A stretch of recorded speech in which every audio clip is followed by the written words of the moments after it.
Afamolu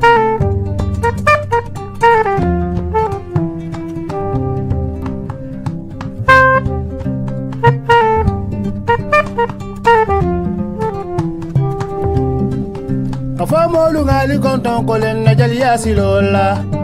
iye kamben kabo dum munya bolodi. Kaye Cedra nekk ab centre de santé bu nekk ci Bala bokk ci région de Tambacounda moom nag li ñuy woowee ONG Kaye Cedra ñoo ko fi taxawal mu nekk ab centre de santé bu am bloc maternité ngir rawale jigéen ñi war nu lool wante teewul lii di centre de santé Kaye Cedra bi mu ngi jànkonteel ay jafe-jafe waraloon tey Kéwoulo def ay tànk ngir xam problème yi lan la ak ñoom naka la ñuy fonctionner biir Bala. Habibou Dia laa tudd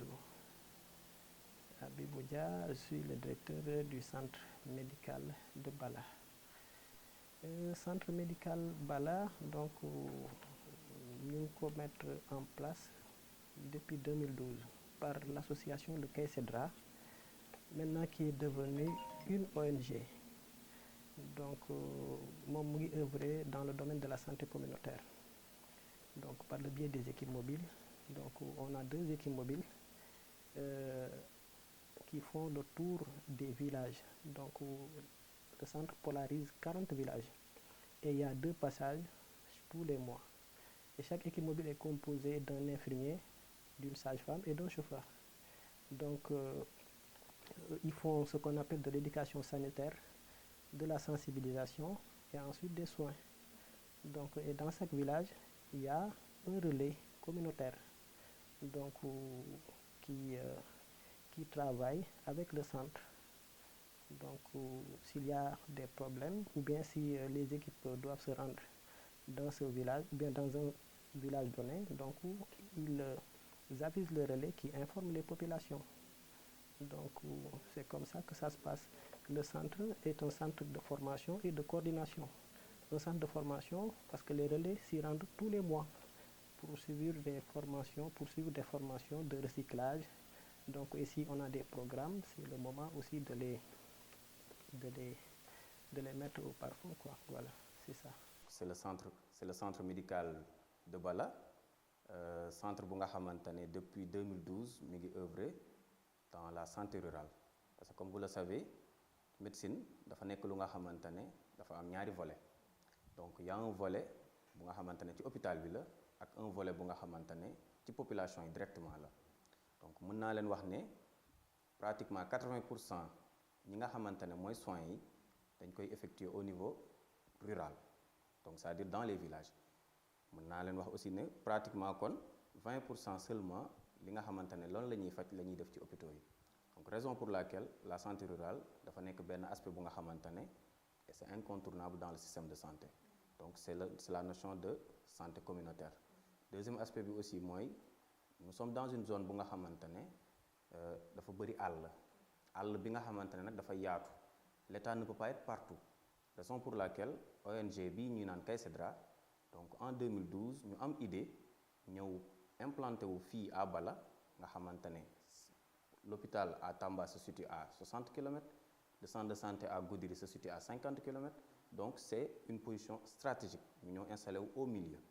Donc installé wu foofu non seulement di def des activités au niveau du centre, mais des activités de prospection aussi au niveau des villages. Donc man sama rôle en tant que directeur des activités médicales du centre médical de Bala, géré par l'ONG le Kaye Cedra, mooy de coordonner toutes les activités médicales. Donc dans l'organigramme du centre, il y a un directeur, je pense que vous l'avez déjà vu, monsieur Habibou. Donc à part moom, après man aussi tamit, je gère tout ce qui est question donc des activités médicales. Donc à savoir les activités du centre, aussi bien les activités des équipes mobiles. Donc c'est ça mon rôle, c'est ça ma mission ici. Centre bi amul heure dafay tourner 24 heures sur 24. Tout à l'heure wax naa la des centres de formation et de coordination des activités des équipes mobiles et en même temps centre de soins là. Oui, parce que là on a une maternité et il y a aussi la médecine générale, on a un laboratoire, une radiologie et un bloc ophtalmo. Donc on a un technicien sur place qui assure les consultations et le recrutement aussi des patients atteints de la cataracte. Ici nous organisons des sessions de chirurgie de la cataracte 3 fois par an. Donc d'ailleurs même il y a une mission qui est en vue bu war a dérouler ce mois-ci à partir du 21 juin. Donc loolu yëpp c'est à but humanitaire parce que boo xoolee patient bi day contribuer rek c'est à titre symbolique quoi. Donc le reste c'est couvert par l'association. Donc fii bu ñëwee ci lañ leen di opérer donc en une semaine il peut faire 80 malades. Donc voilà c'est ça. C'est une question très pertinente parce que moom laa leen doon expliquer léegi. Il y a deux volets. Il y a le centre avec la stratégie fixe et il y a le volet mobile. Donc c'est une innovation. Certes ci passé bi Sénégal tolloon na fu nga xamante ne au temps colonial tubaab bi ba ñu ñëwee ñoom li ñu investir mooy les hôpitaux militaires mais dañoo rendre compte que ne bu ñu revisiter histoire tuuti village yi da doon am ay épidémies da doon am ay feebar donc ñoom stratégie bi ñu njëkkoon teg au temps colonial mooy fexe ba nit ñëpp mënuñoo ñëw ci hôpitaux yi kon hôpitaux yi nañ dem ci nit ñi loolu mooy la stratégie mobile. Donc cette stratégie le professeur le général Francis Clots nga xamante ne mooy le président de l'association il a eu lui aussi cette idée. Et je précise aussi qu'il a été directeur de l'hôpital principal de 2004 à 2009 si je ne me trompe pas. En tout cas, il a été directeur de l'hôpital principal pendant une longue période. Donc c'est lui qui a eu l'idée avec ses amis à mettre en place une ONG. Et ñoom ils se sont rendus compte que pourquoi pas ñu utiliser waat cette stratégie mobile, c'est-à-dire implanter fu nga xamante ne dafa yaatu àll la parce que si vous voyez la carte administrative du Sénégal, département de Goudiri département bu yaatu la région même on allait dire. Donc et en plus dañ fay dëkk ak ñu nga xamante ne mooy suñu mbokku pël yi ils ont quand même l'habitude di dëkk ci àll bi. C'est normal parce que dañoo am ay bétail dañoo am ay tool yu ñuy gérer donc ñooñu mënuñoo ñëw dëkk ci dëkk bi donc forcément dañuy dem vers village yi. Léegi nag loolu noonu ci sens boobu lañ ñëwee accompagner le ministère de la santé parce que le ministère de la santé quoi qu'on puisse dire ne peut pas être partout. Donc raison pour laquelle on les a accompagnés dans ce sens pour accompagner leen ci li nga xamante ne mooy le service minimum bi ñu war a assurer la population. Donc c'est dans ce contexte que le professeur avec ses amis ils ont eu l'idée de mettre sur pied cette ONG. Bañ ko mettre sur pied et comme je dis pour revenir à la question c'est deux axes. Premier axe bi c'est le centre en tant que tel là où nous sommes. C'est un centre bu nga xamante ne on reçoit des patients ici. Les patients nous viennent un peu partout. On fait des consultations, dañ fiy def ay consultations, que ce soit les consultations médicales, ñun ñi ñoo koy gérer. Man j'ai un adjoint médecin aussi qui est là et qui gère les consultations médicales. J'ai aussi une maternité au niveau du centre avec 2 sages-femmes yu nga xamante ne ñooy assurer tout ce qui est accouchement, consultation prénatale. J'ai un laboratoire, j'ai une salle de radiographie. Donc il y a vraiment le minimum. Le minimum bu nga xamante ne war naa am dans un centre de santé. Je l'ai ici. Mais la particularité du centre de développement communautaire de Bala, là où nous sommes, c'est que en plus d'avoir ces activités yi nga xamante ne moom la ñuy def au niveau du centre te nit ñi dañu fi fekk si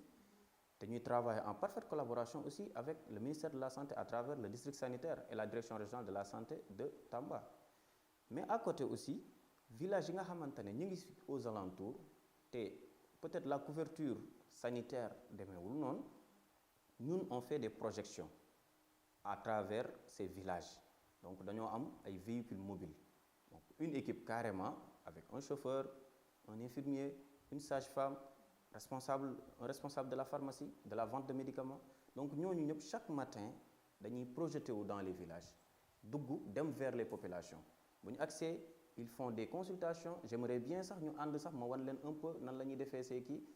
si le temps vous le permet.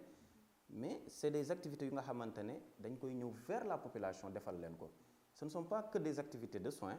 mais il y a des activités de promotion de la santé, c'est-à-dire dañuy ñëw les mesures d'hygiène par exemple, parce que fii population bi ñu ci bëri am na lu nga xamante ne xëy na bàyyi wuñ ko xel. Il y a la promiscuité dañuy dund ak bétail yi donc amuñu ay oto mbalit yuy jaar di jël mbalit yi ak tout ça. Donc ñun aussi dañuy intervenir ci promotion de la santé, éduquer leen, communiquer ak ñoom, waxtaan ak ñoom, wax leen nan la ñuy moytandikoo feebar parce que dañ ne aussi tamit fagaroo gën faju. Kon ñun dem dañuy intervenir dans cette prévention. À côté, il y a aussi la prévention à travers la vaccination, à travers les CPN, le suivi des femmes enceintes. Et c'est très important parce que aussi il y a la fondation Maternité sans risque, dirigée par le docteur Patrick, qui est un partenaire aussi du centre, qui nous aide beaucoup dans ce sens. Donc moom aussi tamit il nous aide dans ça. Su ko defee on suit les femmes au village, dañuy dem ba seen dëkk yi di leen suivre, di leen defal des CPN. Donc tout ça c'est intéressant. Contribution bi dafay participer, il paye le ticket, mais donc pas comme dans les autres centres de santé ou bien dans les autres structures sanitaires, parce que fii nii 35 000 moom lay fay pour se faire opérer de la cataracte. Donc soins yeeg yooyu yëpp et tout le kit aussi est compris. Donc ce qui veut dire que moom il paye que 35 000, après il sera pris en charge opération beeg yëpp, même après opération bi soins yi nga xamante ne moom la war a def ak yooyu yëpp, donc il sera couvert par cette somme là. Donc comparé aux autres structures, il n'y a pas photo quoi. Donc moo tax ma ne la, donc c'est à titre symbolique. Donc même boo xoolee aussi pour les médicaments aussi, c'est presque au prix coûtant parce qu'on ne marge pas assez. Donc effectivement, comme li nga wax, on fait les deux en même temps.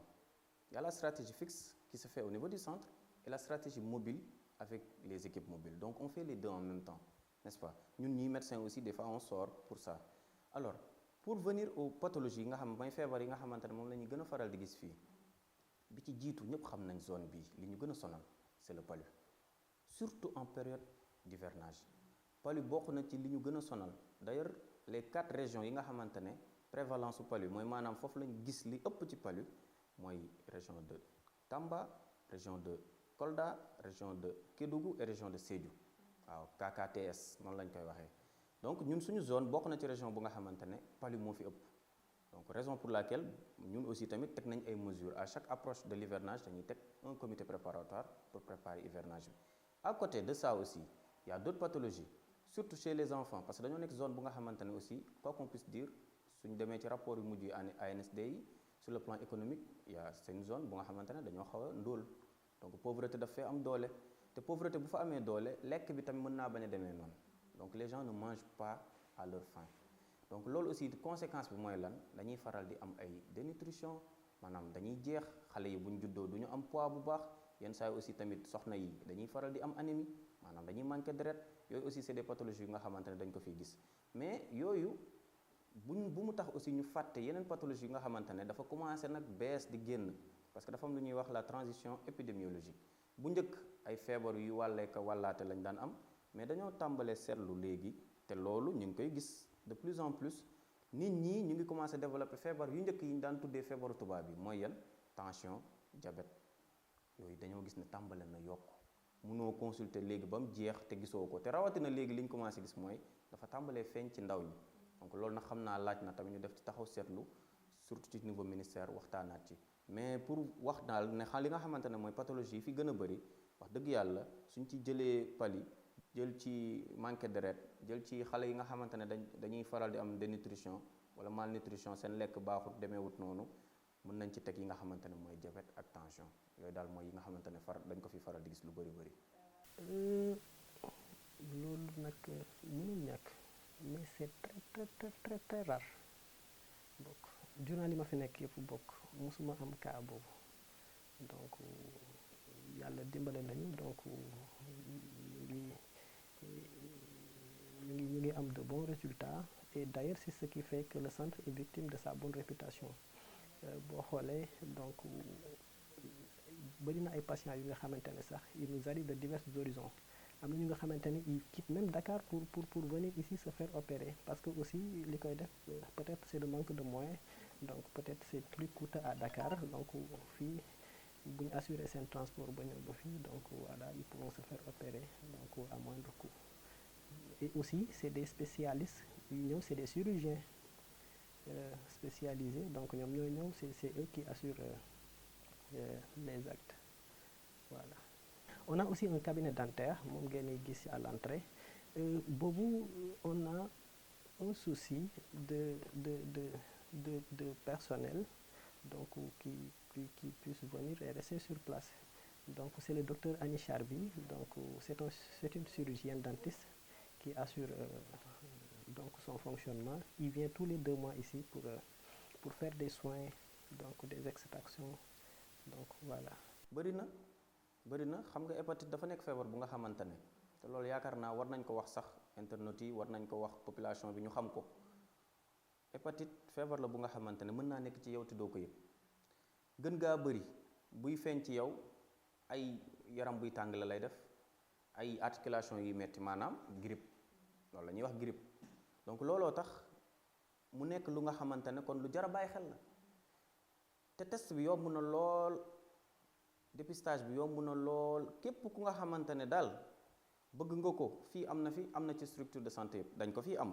benn test la bu nga xamante ne labo ba lañ koy defee ñun am nañ ko fii dañuy def toq deret bi rek teg ci su ko defee mu wax ñu ndax hépatite am nga ko wala amu ko te mën naa leen wax ne am na fii bëri na fi waaye nag hépatite dafa am ñaar dafa am hépatite bu nga xamante ne aigu la boobu garaawul am hépatite bu nga xamante ne chronique la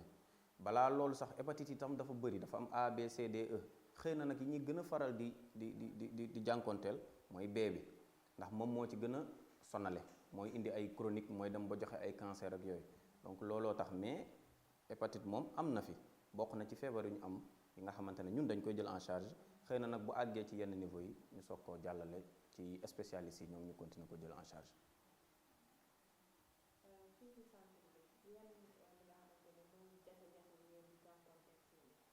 waaw comme li ma waxoon rek ci début bi xam nga nit ñi dafa am ñu nga xamante ne dañoo toog def diagnostic xalaat ñu nekk ay kilifa nekk ay sénégalais parce que sànq xëy na tudd naa professeur Clots mi ngi nekkoon directeur principal te mu jiite association bi te mu nekk ONG léegi xëy na moom moo nekk ca bopp bi waaye du moom kese moo nekk ci ONG bi ONG bi équipe la am na ay sénégalais am na ay médecins am na ñu nga xamante ne defuñ sax médecine donc ñëpp a ngi ci ñooñu nag dañoo toog xalaat xool problème bi fa mu nekkee ñu gis ne lii kat buñ ko taxawalee nit ñi dinañ ci jëriñu ci seetuñ ci dara wala ñuy wax à but non lucratif xëy na bu ñu leen waxoon sax ñun li ñuy dépensé yëpp fii bu fekkoon dañ koy teg ci finance kese dañuy naan ñu ngi perte waaye nag alhamdulilah parce que ONG bi moom mu ngi ciy jàpp kon am na lu nga xamante ne état moom aussi tamit dañuy naan liggéeyam la ñun ñëpp d'accord nañ ci waaye comme li ñuy wax naan état mënta def lépp am ñu ñëw pour jàppale ko kon ñun liñ nekk di def dañoo ñëw di jàppale état ci liggéey bi te nag ànd bi yàgg nag rafet ndax 2012 ba léegi ànd baa ngi yàgg rafet dañuy dem ci réunion de coordination yi dañuy travailler ak les postes de santé dañuy travailler ak les centres de santé lenn rek moo des ñun aussi tamit suñuy capacité attanul lépp te yaakaar naa lii ngeen def dañ leen ciy sant bu baax ngeen ñëw déjà présenter ñu suñu centre ñu xam suñu centre su ko defee nit ñi xam ko état xam ko donc li nga xamante ne rek mooy plaidoyer bi ñuy lancer dañ koy lancer à différents niveaux ki ci jiitu dañ koy lancer le président de la république monsieur son excellence monsieur Bassirou Diomaye Faye moom mi nga xamante ne aussi tamit moo uuf ñëpp uuf njaboot bi yëpp yàlla moom la dénk réew mi moom la ñuy njëkk a lancer appel boobu wax ko ne ko carrément lii nga xamante ne moom mooy centre bii liggéey bi seetu ci dara li ci tax a jóg moom mooy jàppale population bi kon moom aussi tamit baax na ñu xamal ko bu weesoo moom ki nga xamante ne mooy jëwriñ gi ñu dénk wàllu wér-gu-yaram muy le docteur Ibrahima Sy moom aussi tamit xam nañ engagement am géographe de la santé la te ku wax géographe de la santé xam na lan moo nekk ci territoire yi xam na li ñuy wax déserts médicaux yi xam na fi problème yi nekk xam na ko dañ ko koy jottali rek moom itam nga xamante ne problème yi ñu am fii du lenn lu dul dañoo soxla aussi tamit accompagnement ñu ngi koy def nag accompagnement bi ñu ngi ci waaye dañ ne rek xëy na bu doolee koo rek ñu jël waaw day gën a baax rek ndax lenn liñ ci jublu rek mooy population bi gën cee gis seen bopp am na ay moyens yu nga xamante ne ñun attanuñ ko dañ koy bëgg a def mais on est obligé bind directeur régional de la santé wala bind ministre pour mu mën ñu cee jàppale kon appel bi nga xamante ne moom la ñuy lancé rek ñu ngi koy lancé à l'endroit de nos autorités yi nga xamante ne ils n'ont ménagé aucun effort pour la réussite de ces activités de nos activités mais comme ni ñuy wax rek du doy te incha allah buñ doolee tamit ñu jël rek. C'est pas des bénévolats aussi état fayu leen c'est l'ONG de Kaysedra qui prend en charge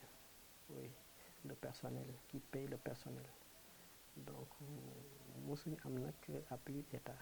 ñu ngi sollicité autorité yi nag boobu ba léegi mais il nous aide sur pas mal nag ci côté administration bi donc yenn yi nga xamante ne dañ koy soxla dañu koy faciliter donc mais côté appui bi sur le plan financier aussi ça manque quoi et ces structures aussi boo xoolee rôle bi muy joué ci zone bi donc fii accident bu fi amee fii ba Goudiri fii ba Tamba da ngay gis dañuy woo suñu ambulance moom mooy ñoom mooy déplacé wu donc on a une ambulance sur place par exemple bu fekkente ne recevoir nañ benn patient bu nga xamante ne nii mënuñ ko jël en charge fii dañ koy référer à l'hôpital régional de Tamba et c'est l'ambulance qui assure l'évacuation donc sollicitation yi bëri na trop donc moo tax état bi war na ci mën a dugal loxoom te ONG bi ay sénégalais la jël ñoom ñoo fi nekk c'est nous qui gérons ñun ñëpp ay sénégalais de souche lañ on vient de diverses horizons ñu ngi fii nii c'est le centre qui prend en charge nos hébergements et tout hein, voilà donc pour pérenniser ce bijou donc il serait plus judicieux que état bi mën ci dugal loxoom bu baax quoi pour la pérennité de ce que nous faisons. centre bi comme ni ma la ko waxee sànq c'est un centre bu nga xamante ne dañuy liggéey ci biir fii nii ak liggéey bi ci biti ci biir fii am na lu nga xamante ne tey jii ma jox la exemple nit bu waree def rajo foog mu jóge ba Goudiri amul rajo foog mu dem ba Tamba pour toute la région Tamba rek moo fi am rajo te ñun ñu ngi nekk ci position bu nga xamante ne position stratégique la malade yi jóge Kidira yi jóge Goudiri yi jóge foofu yëpp di dem ba Tamba mën nañu yem fii ñu defal leen li nga xamante ne soxla nañ ko lu mel noonu am nañ rajo sax certes waaye imprimante bi lañ amul waaw kon bu ñu amoon lu mel ni imprimante ay misaal rek laay joxe dina nekk lu nga xamante ne dina ko gën beneen mbir bi mooy aussi tamit dañoo nekk ci zone bu nga xamante ne amuñu SAMU parce que Dakar moo am SAMU donc li nga xamante ne mooy gestion des urgences structure yi ñun ñoo koy defal suñu bopp axe bii ngeen romb axe boobu yëpp accident bu fi amee ñun ñooy génn kon loolu aussi laaj na ñu équiper ñu ambulance laaj na aussi tamit ñu équiper suñu centre en unité d'accueil des urgences ak équipement yi nga xamante ne laaj na ko parce que ay urgence yi ñuy jël la te ku ne urgence tamit xam ne amul xaar da ngay jël rek gaaw liggéey donc yooyu daal entre autres bokk na ci yi nga xamante ne ay priorité la am na yeneen nag waaye yii mooy mën nañ ne mooy priorité yi nga xamante ne moom bu ñu ci jàppale ñu jël. waaw parce que comme ni ma la expliqué léegi dans chaque village am nañ ku ñu fa toogal moo nekk le relais communautaire c'est il y a un relais il y a aussi une binôme bi xam nga boo xoolee lu tax ñu jël un relais et une binôme c'est pour que CPN yi les consultations pour la maternité quoi donc mun a yomb parce que jigéen ak moroomu jigéenam approche bi ci lay gën a yomb donc moo waral jigéen ñi donc ñu choisir une binôme pour régler cette question là donc il y a un relais donc s'il y a une urgence c'est lui qui informe le médecin donc médecin bi dina ko poser quelques questions après là mu déplacer ambulance bi ñu dem jëli ko au niveau de ces villages indi ko au centre bu ñu ko mënee jël en charge fii lay yem ñu jël ko en charge et on assure tous les soins maintenant bu fekkente ne aussi cas bi dafay nécessiter ñu référer ko parce que ñun aussi centre de santé lañ quoi donc voilà. waaw problème mu ndox yeeg problème mu courant li mu fi am sax mën naa ne taxu ko bëri ndax du centre bi kese loolu problème mu dëkk bi yëpp la mooy coupure courant yeeg yooyu waaw waaye yàlla dimbali nañu sax ñun centre bi côté courant ak yëpp moom ñu ngi ciy góorgóorlu ndax am nañ groupe électrogène aussi waaw yàlla dimbali nañu ñu ngi ciy góorgóorlu ndox aussi tamit yenn say xanaa fële am problème mooy forage ba waaye bu dul loolu moom du ay problème mu ndox ak problème courant moom ñu ngi ciy remercier aussi tamit collaboration ak suñu collectivité territoriale yi nga xamante ne ñoom aussi ñoo ñu jàppale ci lu bëri pour lii mën a am déjà l'octroi du terrain ak aussi l'accompagnement bi nga xamante ne ñu koy def en l'occurrence le maire de Bala ak aussi le sous-préfet de Bala aussi donc ñooñu aussi c'est des autorités yi nga xamante ne wax dëgg yàlla fu ñu leen woowee ñu wuyu ñu donc ñoom aussi tam ñu ngi leen ci remercier ci loolu. ticket centre de santé bi 1500 donc ticket bi loolu la 1500 ophtalmo 1000 francs dañ koy jël en charge nous d'abord on traite d'abord et ensuite ci la ñuy xool parce que ba xam ndax cas social la ou bien du cas social léegi bu ñu xoolee ne moom cas social la donc dañ koy dugal dans dañ koy classer ci kii cas social bu ko defee médicaments yi ñu ko jox yooyu yëpp ça sera gratuit ak prise en charge bi donc juste ñoom dañ koy notifier à la direction mais donc ce patient ne peut pas payer donc voilà et loolu li ñuy arrivé bëri na surtout ci àll bi léeg-léeg ñu dem consulter en pleine brousse ñu gis benn patient bu nga xamante ne vraiment kii il faut mu jël traitement bi mais amul xaalis donc dañ koy mujj obligé après day notifier ne kii cas social la donc bu ko defee ñu jox ko garab yi bu ñëwee après c'est aux équipes maintenant de justifier ça avec la direction et pas de problème. Problème bi mënul ñàkk d'ailleurs rek il y a 5 mois de cela on a été victime d'un incendie benn incendie bu jugee ci feu de brousse moo ko provoqué quoi mu jugee ci biti propagé wu vers le centre donc comme ci la atteindre nag on a perdu pas mal de bâtiments donc il y a 2 salles d'hospitalisation qui sont parties en fumée et d'ailleurs la reconstruction est en cours mën nañ fa jaar après comme ça vous allez constater vous-même. Il y a aussi 2 logements donc pour 2 infirmiers donc qui aussi sont partis aussi en fumée. Donc la buanderie aussi est partie en fumée. La buanderie c'est là où on lave les draps et voilà tout. Village yi ñuy dem am na ci village yu nga xamante ne ñu ngi ci 70 kilomètres ci biir àll bi am na village bu nga xamante ne man dem naa fa ci suñu village yi la bokk ndax ñun dañoo polariser 40 villages mënuñoo jël lépp nag suñu moyen mayuñu ko donc liñ mën a jël ndax chaque jour dañuy génn waaye mënuñoo jël lépp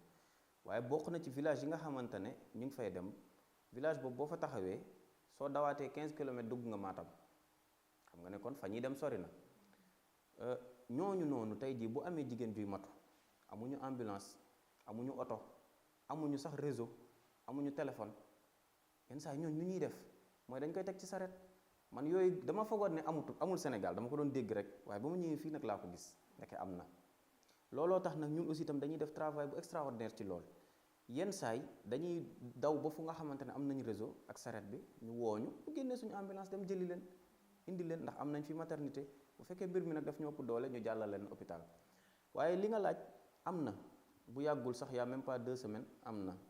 donc loolu aussi tamit ñun ñu ngi ciy liggéey bu am solo ak suñu sage-femme yi ak suñu infirmier yi ak équipe bi yëpp sax laay wax ñu ngi ciy liggéey ci communication ci di leen wax ne leen bu yëf yi jegee dee leen ñëw et d'ailleurs sax looloo tax sax conseil d'administration bi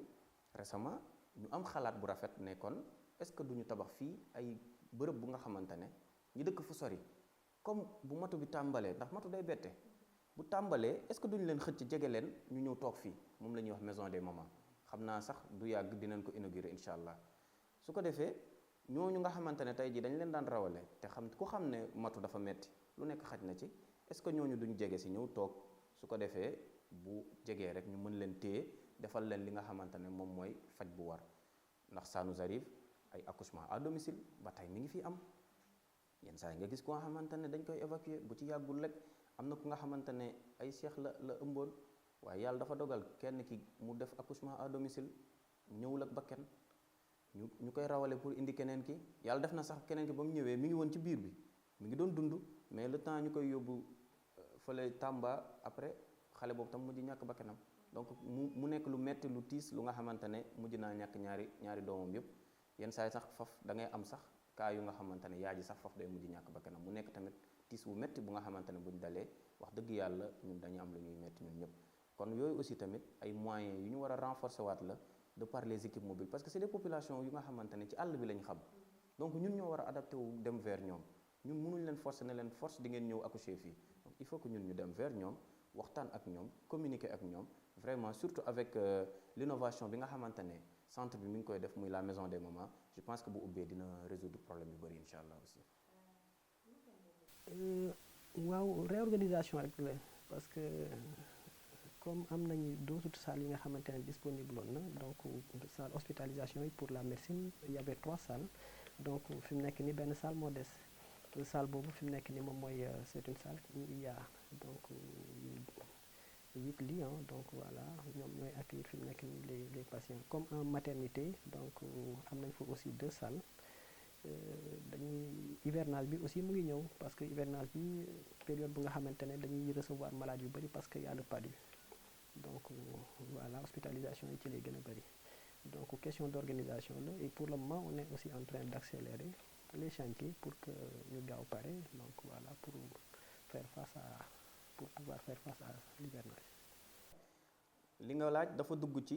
ñetti activités yi ñetti cadre yi nga xamante ne moom mooy suñu liggéey ci équipe mobile. Équipe mobile yi ñetti type d'activité la ñuy def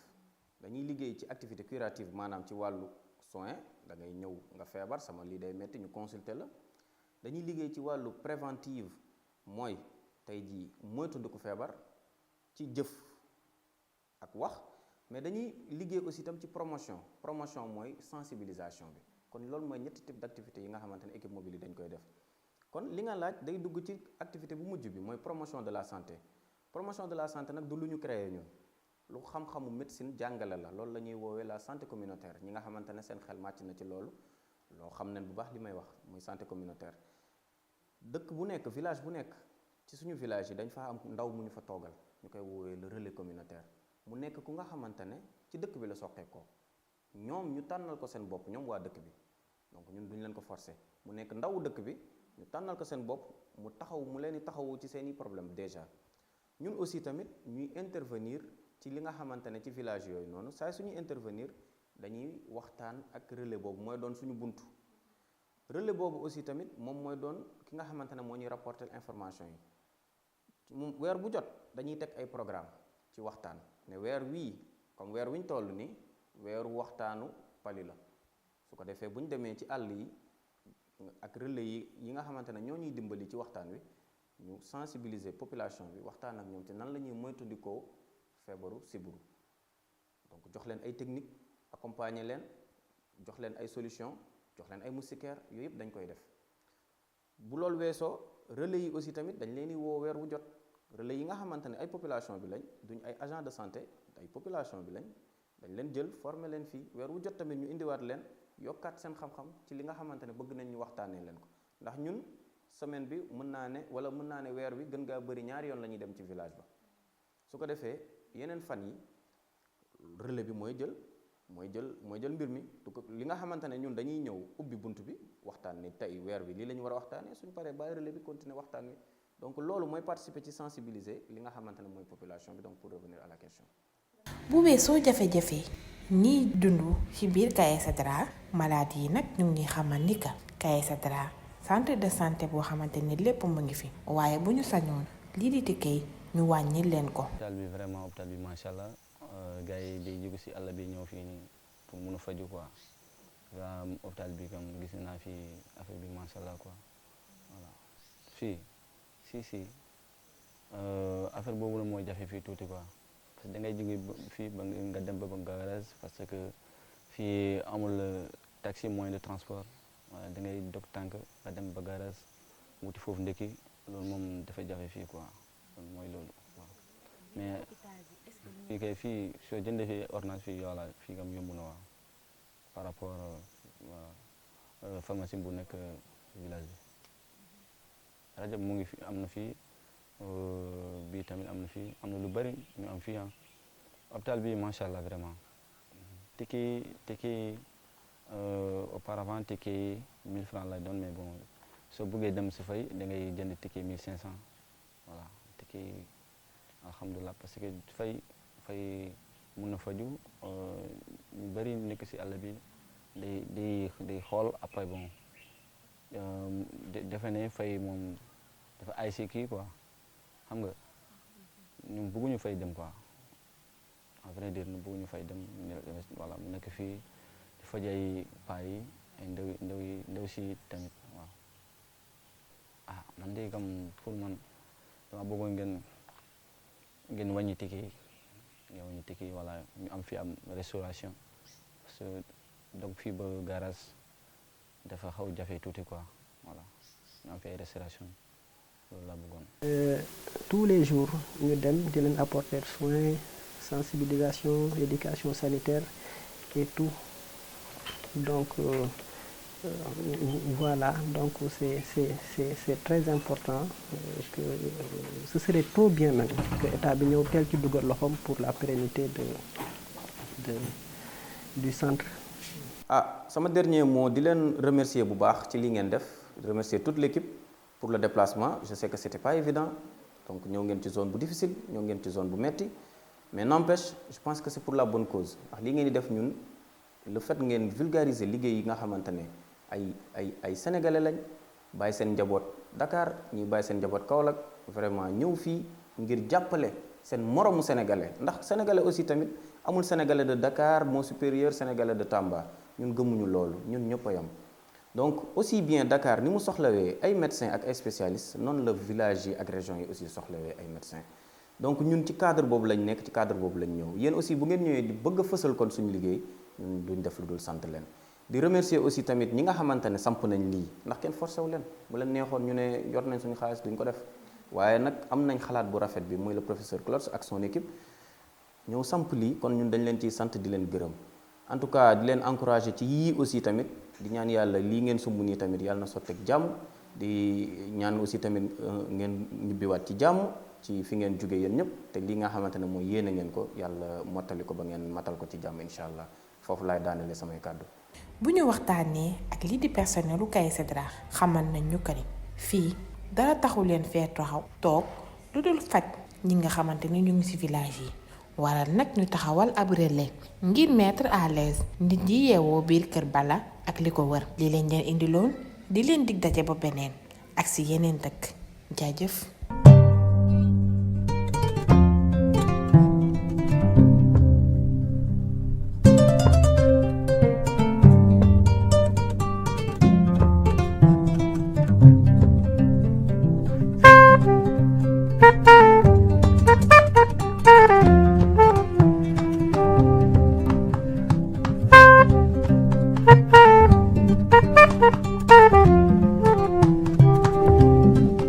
Afamolu ngali konton kolen na jali yasilola